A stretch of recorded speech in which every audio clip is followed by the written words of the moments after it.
ఇటువంటి కృష్ణయ్య గారు లాంటి వాళ్ళు కొన్ని వేల మంది బాధితులు ఈ చట్టం ద్వారా, నాటి చట్టం ద్వారా ప్రత్యక్షంగా నష్టం కలిగింది అని తమరికి ఈ వేదిక ద్వారా తెలియజేస్తున్నాను అధ్యక్ష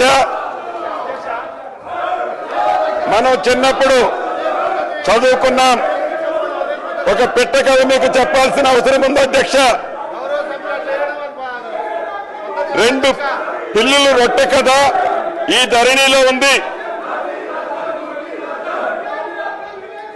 ఏదైతే 2 పిల్లుల మధ్య ఒక రొట్టె కథ గ్రామీణ ప్రాంతాల్లో కథలుగా చెప్పుకుంటారు అధ్యక్ష.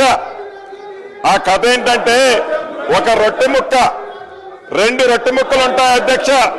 ఆ రొట్టె ముక్కలో ఒక పిల్లి ఆ సైజ్ ఎక్కువ ఉందని, ఇంకొక పిల్లి ఈ సైజ్ ఎక్కువ ఉందని కోతి పంచాయతీ చేస్తుంది అధ్యక్ష.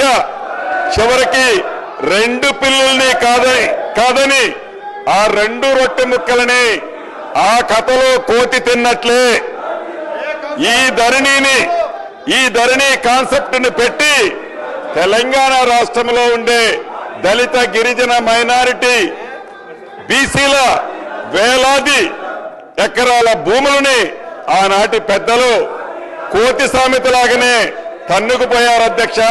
ఈ ధరణిని పెట్టి అదే రకంగా ఇటు రాష్ట్రంలో అటు దేశంలో 2014 ముందు కాంగ్రెస్ ప్రభుత్వం తీసుకొచ్చిన రెవెన్యూ చట్టాలు, సంస్కరణలు